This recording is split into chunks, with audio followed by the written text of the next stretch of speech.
everyone. Good morning to all of you, or good afternoon to all. Anyway, this was my quiet time.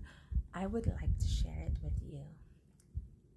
The title is People, and I think I can do continuation because I don't want to, because it's a lot. Anyway, all of us constantly find ourselves in a vicious cycle with God. A pattern we see clearly throughout these active scriptures.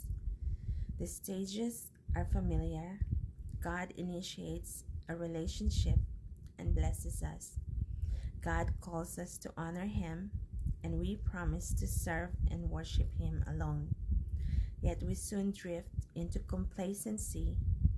We are easily enticed by the flickering lights of temptation, so we wander and stray. Ultimately, we defy our Creator.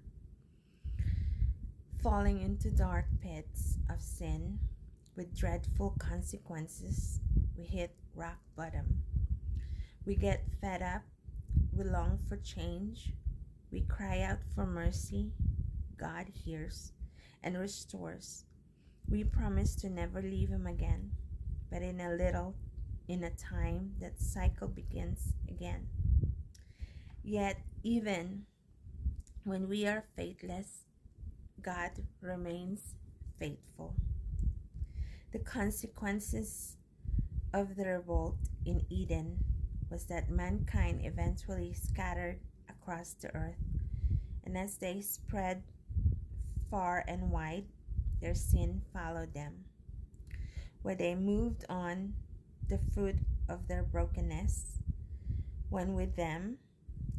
Relationships were torn apart, hope dim, and the earth was filled with rebellion. As God's people continued to cultivate their fallen nature and direct their sin into ever-increasing forms of disobedience. Genesis 11, verse 1 to 9. Yet in the midst of unrest and devastation, God chose a people who would be set apart and holy to the Lord. Out of all the people groups on earth, God chose Israel to be a people for His treasured possession.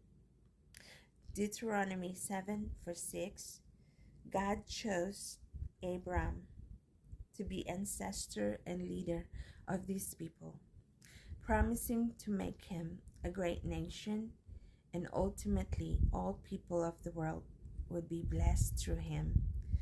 Genesis 12, verse 2 to 3. God was on a mission for all of humanity. He would redeem people through a people.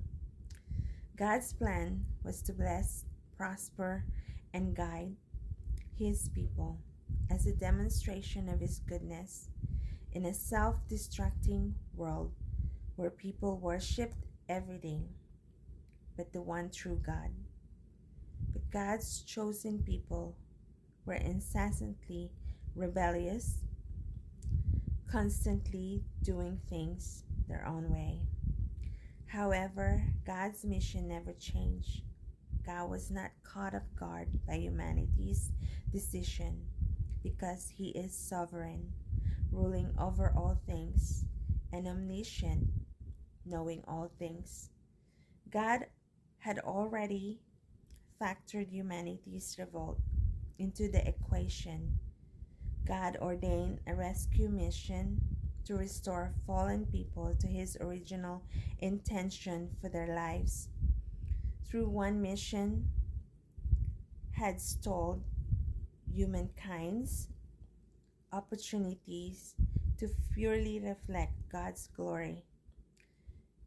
God's supreme mission, exalting His love, grace, and mercy by the renewal of all things through the gift of His Son, was now underway.